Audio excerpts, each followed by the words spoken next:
one of the pieces of the transition is kind of when you are moving from professional practice to business ownership and having to navigate where you're spending your time. Welcome, everyone, to another episode of the Seven Figure Journey podcast, where every episode we are meeting with amazing business owners, real business owners who are doing great work, sharing their real lessons, and sharing some of their real challenges and issues as they're looking to grow. And it's just an honor and privilege every single episode that I have to be across another great business owner. So today I get to welcome Amber Cohen.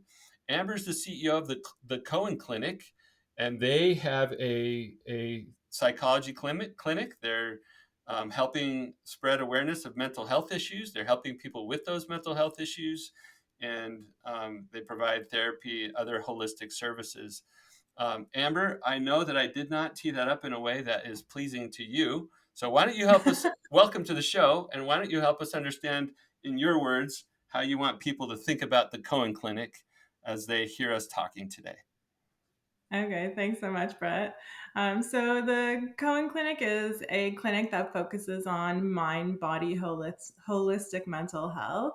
And so we have psychologists, psychotherapists, social workers, dietitian, and a naturopathic doctor who all focus on mental health starting from age 12 into late adulthood. And we also do assessment so people can get clarity on their diagnoses.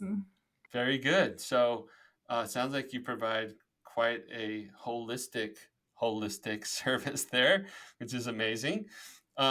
Okay, so we get to jump into this conversation today. You know that there's two parts to it.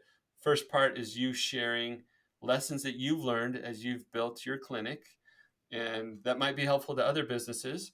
Not those very early lessons of getting off the ground, but as the thing started to have legs, started to go, and now we're increasing in complexity, and you're having to not just be an amazing clinical psychologist, but a leader and a business builder, and so there's some transition there.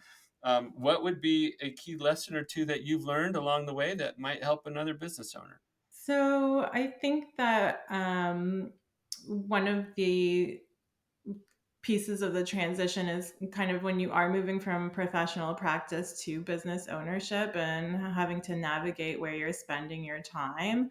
And I think that in retrospect, a little earlier on, I could have like offshoot some of the tasks, like administrative tasks, and delegated some of that stuff better, and also reduced my actual clinical work a little bit sooner. Um, and recognize the value of really spending my time elsewhere. Even though, in particular, for me, maybe that kind of would have had a little bit of a direct impact on my own revenue stream. But looking at the bigger picture of how can I grow this business faster, even though the dollars aren't coming in real time today, if I'm spending my time somewhere else, that kind of creates more infinite growth than just the finite growth of this session or today's sessions.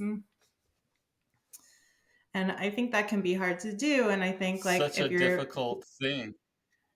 yeah, and I think delegating work can be very hard when you feel like, I know how to do it. I'm just going to get this done quickly. It's easier this way. I don't think that's actually the case often.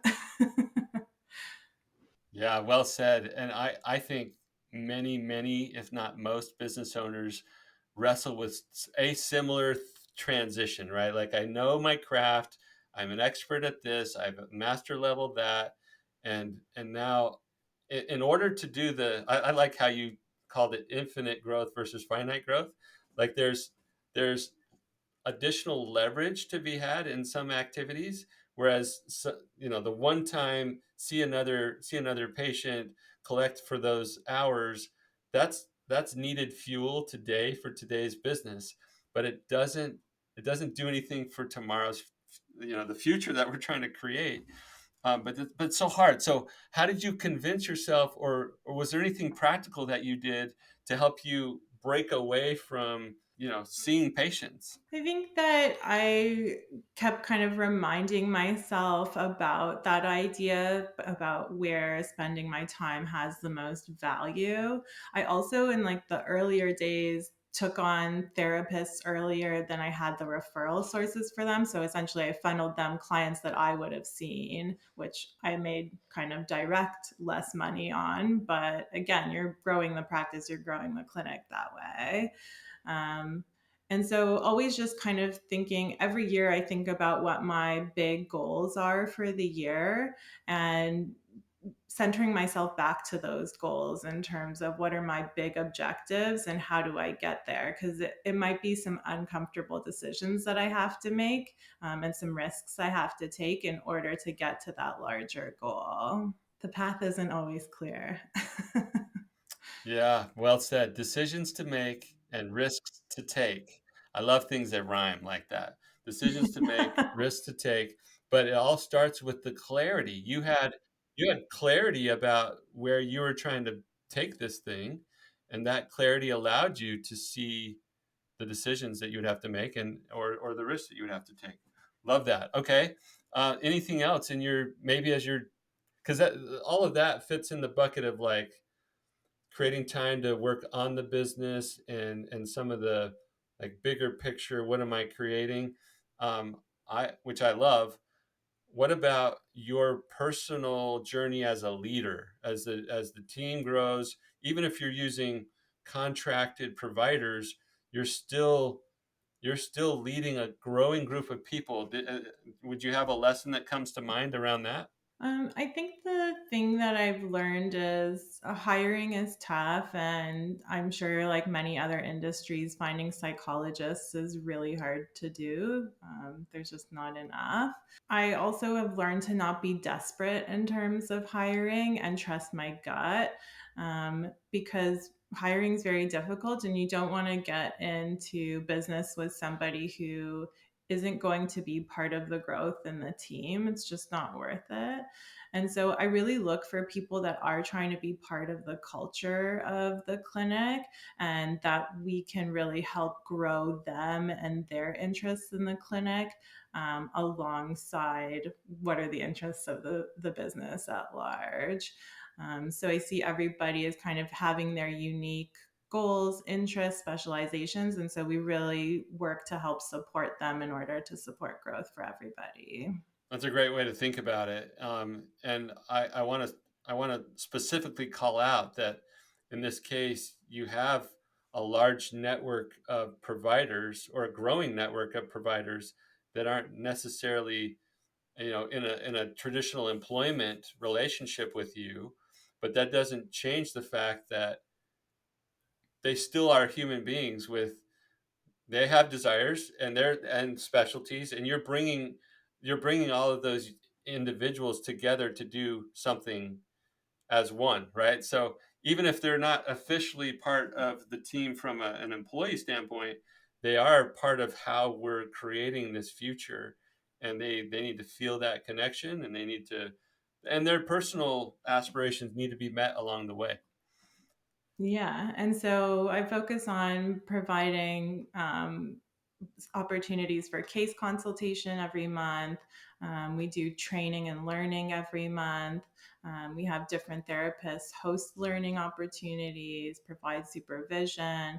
And so all of these things, they are time and they are money, but they are a direct reinvestment in the business. If you invest in your people, I think you're investing in your business. Yeah, I love that way of seeing it, Amber. Okay, those were great lessons. Let's transition to the second part of our interview today, which is one that I geek out on. I start to get excited about ways that I might be able to help you today. Partly to thank you for making time to come and share your lessons and to share an issue that I know other business owners are dealing with. It's funny whether you run a mental health clinic or you're a construction company, and I don't know why I picked those as opposites today, but whatever. Well, it doesn't matter the type of business. The dynamics of a growing team and the increasing complexity as your business grows, those are very similar across stages of business. And so it's fun to be talking to a lot of business owners in the same stage through this podcast, because the insights are hyper relevant to lots of other people and lots of other businesses. So let's talk about what issue you would like to spend the rest of our time on today, and you can tee it up however you want. If I have clarifying questions, I'll ask, but then we'll jump in. Um, so, one of the things that I have been kind of challenged with recently is um, getting people to understand, getting the therapist to understand kind of customer service related issues. So, everyone's a professional, everyone's a therapist or a health provider, but also recognizing that you are client facing and you are providing customer service. We had a couple of unhappy patients recently, not because of the treatment we were providing, but because of some customer service issues, like showing up on time, or some was like a billing question that was not handled well. And for me, that is, just the worst thing that could happen, because I'm always thinking about 5-star customer experience. And especially with mental health, where people are vulnerable and they're coming to us and it's a difficult experience already, that I want to make sure that we're providing that top tier experience. So I guess my question is, how do you kind of get people to see that role as well and to understand the nuances of kind of managing a customer service experience? Yeah, it's a great issue. Thank you for raising it. And how often has this popped up? It sounds like maybe a couple times recently, but it's enough that it's an issue. But like, give us a Yeah, little so scope. What's the scope of the problem here? sure.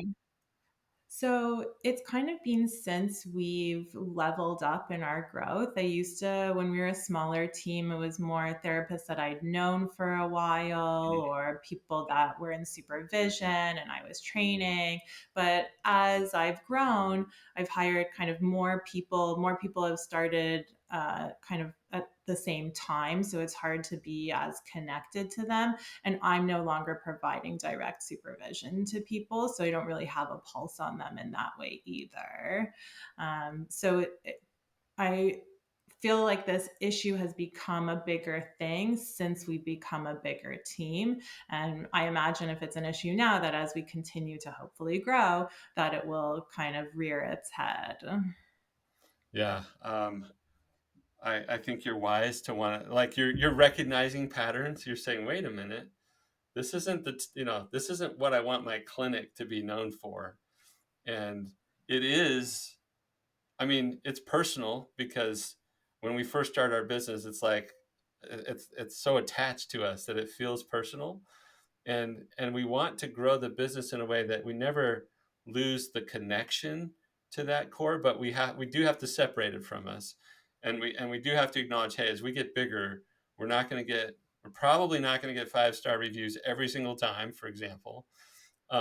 However, if you start to get relaxed on the standard, or you start to reduce your own standards, that can have a damaging effect on everything else. So I love that you're saying, no, I'm not okay with the kinds of little, seemingly little things that are stacking up here that could have a bad impact on the clinic that I'm trying to create. So good for you for Yeah, wanting and to put you a brought stop to up it. that idea of like, I know it's my business and nobody's going to care about it as much as I do, but how do you kind of support people into as much caring as possible? Yeah, totally. And I'm gonna tell you right now, Amber, that your road is a little more challenging here because they're not employees, not all of them, right? I know you have maybe some employees and some contractors, but with the contractors, like you're building togetherness, right? You're building a cohesive, holistic approach here to care, and they're all playing their specialty roles. Um, and so it's harder to get contractors to be on board with something. Not impossible, just harder. So let's just acknowledge that, for people who have their own gig and their own way of doing things, and they're attaching to your machine here, they're not technically a core component, even if their piece is essential, and so they may not act that way as easily. So How do we do it? So we teed up the issue. How do we do it? Um, One of the biggest things that I've found to be helpful, I've worked with hundreds of seven-figure business owners over the past 12 plus years.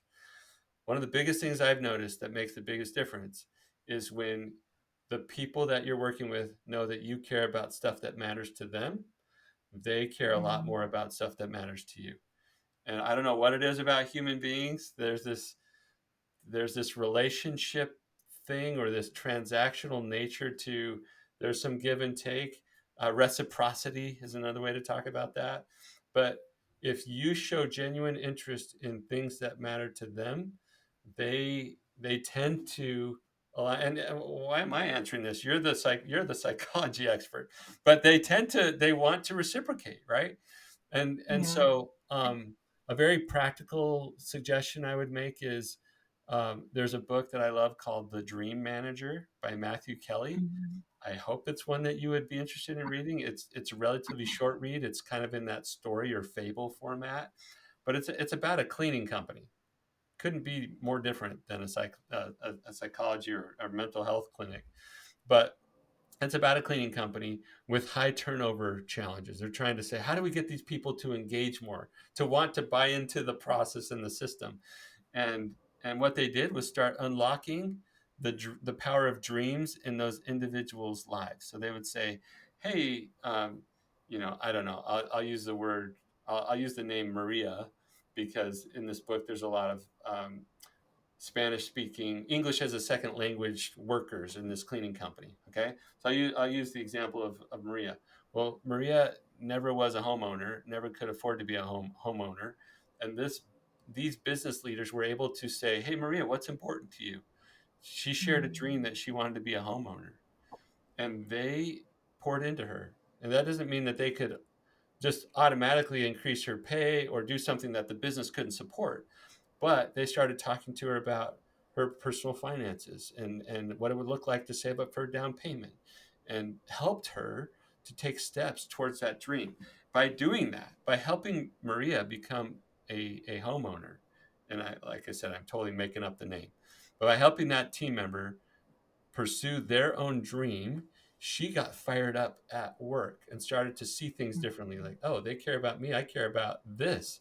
And she started to notice things that could improve and started making suggestions and engaging at a different level. And so, anyway, there's a power in unlocking dreams for individuals, things that they care about in their life that translates to additional care, energy, engagement, whatever you want to call it, on the work front. So, I like that book. We did a dream manager program in one of the businesses that I worked in. It was an awesome way to get people to engage at a different level than just, you come do a job, you get paid. So that's one idea. Um, It's a good reminder because I never done this before, and honestly, I had it on my to do and put it off for years and years. And last year was the first year that I had a check-in meeting with each therapist individually, yes. and did kind of a check on how the clinic could support them, and how things were going. And those conversations were actually so fruitful, and I really regretted that I had waited so long to prioritize them. Oh, I love that you brought that up, Amber. You just led me right into another help for if not you, others who are listening. Um, and we get it in our minds, and you brought this up a couple times, like how do I use my time for the best value of the business? Well, there's working on the business types of things like you mentioned earlier, like when every time I spend time in a therapy session, yeah, I'm making money for the business, but I'm not doing this other business building activity. And we can get our calendars are so stuffed with things that making time for an individual conversation with a team member might feel onerous. It might feel very like impossible even. It's like, how am I going to fit that in on top of everything else? But the dividends from having regular conversations with your people, not just on connecting personally in the way that I offered up with this dream manager type thing, but in making sure that they are getting the support they need to perform at the levels that both of you want, right? Because they want to do great work and you want to see them do great work. So We want a little bit of check-in on, call it accountability on the things that they own in their role. Maybe for somebody who's seeing patients or having, seeing your customers, it's like number of, I don't know, number of billable hours might be important for you guys, a productivity measure of some sort, but there also needs to be a qualitative or quality measure around, patient progress or satisfaction or five-star reviews, right? Like it's not one or the other, and they need to come to you and say, here's what the expectation is, here's how I'm doing. And so regular check-ins to both understand what matters to these people and support them in that, but then understand how they're doing with their performance and support them in that. That's a key practice, and I'm Mhm. glad that you brought it up. So how long have you been doing Mhm. these check-ins? I just started it last year, probably due to set up another round now. And you're right, it's seemingly like, okay, it's an hour of your time. What's that? But it is hard when you have so much going It on. is so hard, especially, you got a relatively large team, and it doesn't sound like you have a ton of leadership structure there. I know you have like Yes. more senior therapists helping out, more junior therapists, but if you have to personally make time with all those people, then it can't be 30 minutes a week, which is what I would recommend for any leader out there. Mhm. 30 minutes every week with each direct report. I can't think of a simpler, um, I don't know, table stakes kind of activity for a leader who wants to help their people be successful. It does take time, Mhm. but the dividends in clarity, the dividends in alignment, the dividends in motivation and support and mentoring and coaching, like all of that stuff is so valuable that I highly recommend it. Now, some of you will go, nope, can't do it. 30 minutes a week, each of my direct reports, impossible. Then do what you can. Do it every other week. Do an hour once a month, whatever, wherever you're at, start there, and then work towards the ideal. But I love that as a practice. I'm glad that you brought it up. um, Yeah, and what you're saying too speaks to me because, I might not be able to do it on this regular basis with everyone, but also when I know somebody is going through something or they're asking me a question to consult on, I always make time to chat and try and support them during yeah, those issues. Mm. absolutely.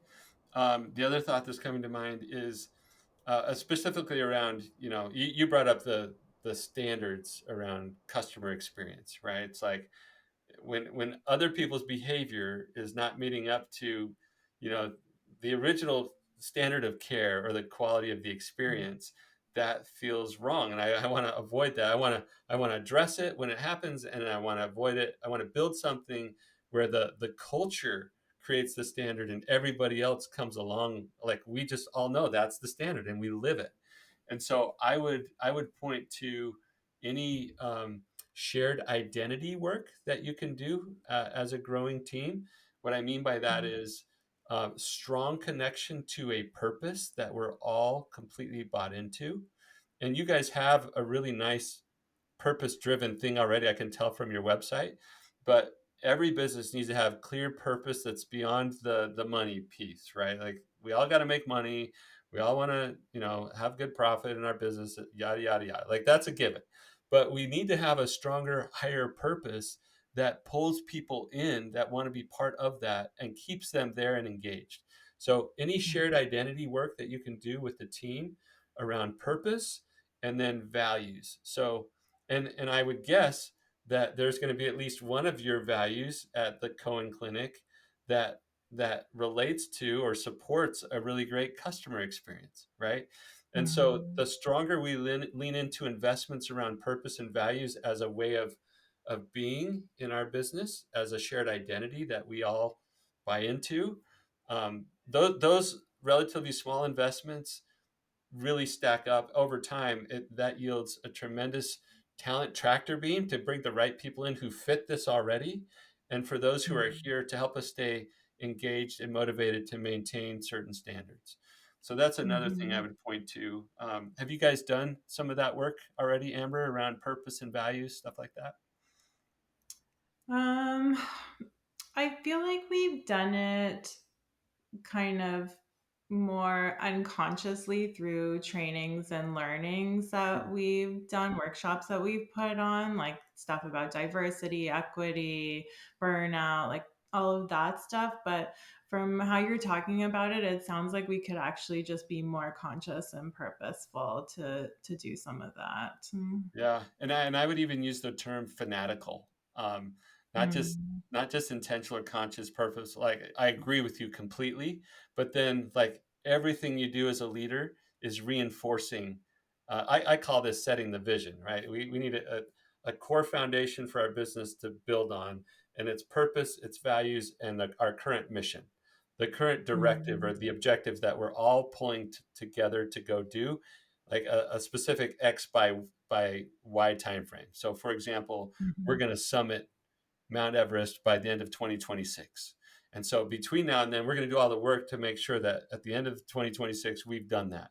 That's a clear mission. So if you have an objective or destination oriented mission, along with a purpose and values, that's your number one job as a leader is to get that level of clarity. And when you build a team around that, that's like a standard or a banner that you're waving. It's like this is who we are, and this is what we're up to. This is how we do things. Mhm. You'll get more people who are connected to not just the bigger picture, but the accompanying standards of care, the customer experience that you guys are trying to drive. Mhm. Mhm. Yeah. So And that's, now I as mean, you're talking, you're thinking about how that also um, can attract good talent too. Like if yes, someone's working somewhere they're happy at, then they're gonna tell their friends. Hopefully. exactly. Yeah. Yeah. And I'll throw this as one more bonus idea here as we wrap up.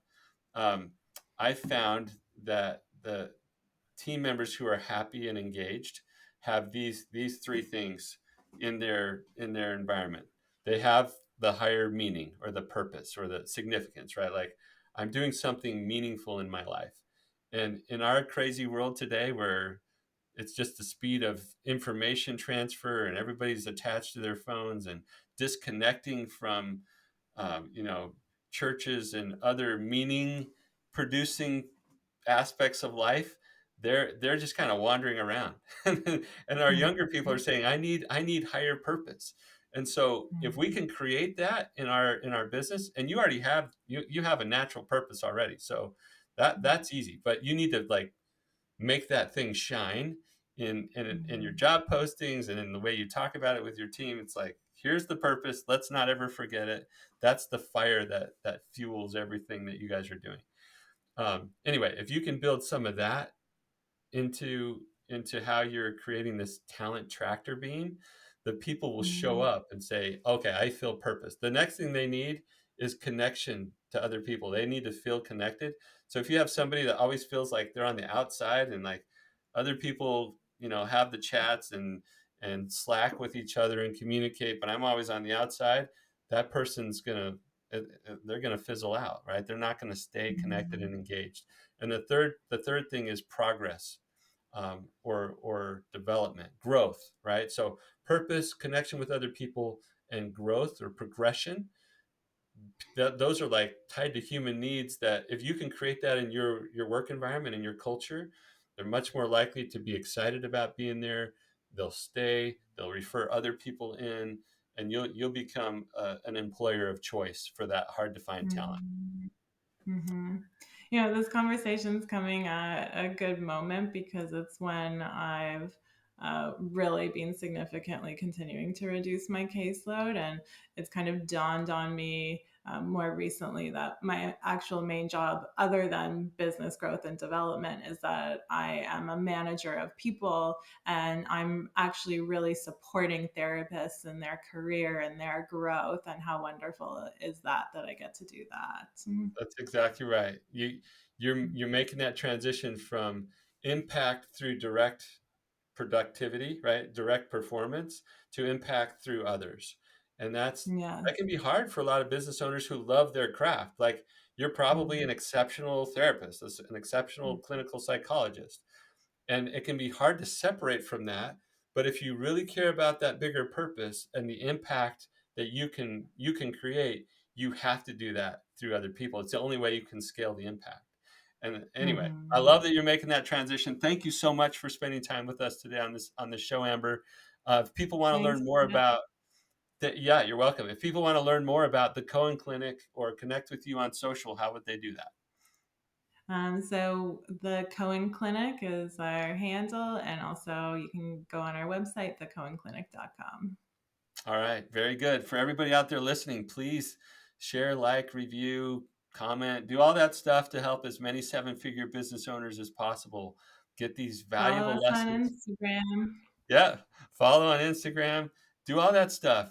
We want to share these episodes widely because the lessons that Amber learned, the things that she's experiencing, those are hyper relevant to everybody who are growing through these similar stages in their business. We love facilitating the sharing. All right, thanks for listening to another episode of the Seven Figure Journey podcast. Tune in next time, and we'll see you soon.